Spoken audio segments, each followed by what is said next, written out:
السلام عليكم.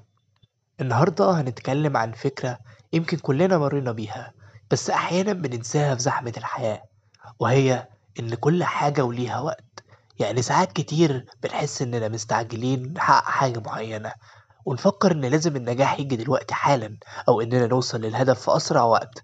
بس الحقيقة إن كل حاجة في الحياة بتيجي في وقتها المناسب، ومش دايما المستعجل هو اللي بيوصل.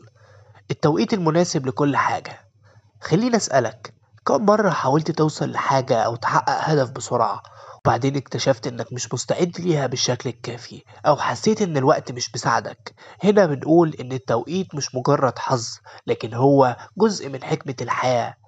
أوقات كتير بيبقى في حاجة لسه لازم نتعلمها، أو حاجة لسه لازم نمر بيها قبل ما نقدر نستقبل النتيجة اللي بنتمناها. الصبر والثقة في الوقت. الصبر مش بس انك تستنى، هو كمان انك تشتغل على نفسك طول الوقت وتكون جاهز للفرصة لما تجيلك. لما تبقى متأكد ان كل حاجة هتيجي في وقتها، هتلاقي انك بتبطل تقلق وتبدأ تثق في نفسك اكتر. طبعا ده مش معناه اننا نقعد مستنيين من غير ما نعمل حاجة، لا بالعكس، احنا بنشتغل ونطور من نفسنا، لكن بنفهم ان كل حاجة ليها مرحلة بتمر بيها.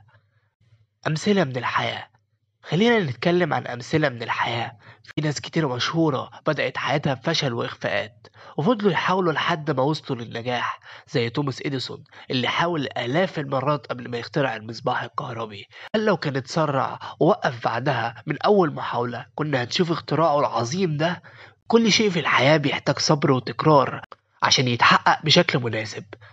طيب لو عايز تستفيد فعلا من فكرة إن كل حاجة وليها وقتها، ممكن تطبق حاجات بسيطة في حياتك. أولا، ركز في تطوير نفسك بشكل مستمر، وخد وقتك في اكتساب المهارات اللي بتحتاجها. ثانيا، ابعد عن المقارنة، لأن كل واحد ليه توقيته الخاص بيه وليه تجربته الفريدة. وثالثا، إن الفرصة هتجيلك لما تكون جاهز، فمش لازم تستعجل وتضغط على نفسك. في النهاية خليك فاكر إن الحياة مش سباق، وإن الأهم هو جودة الطريق اللي ماشي فيه.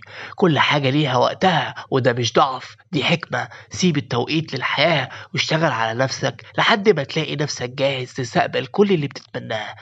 شكرا للمشاهدة. يا ريت لو عجبك الفيديو تعمل لايك للفيديو، سبسكرايب للقناة وتفعل الجرس، وتتفرج على الفيديوهات القديمة.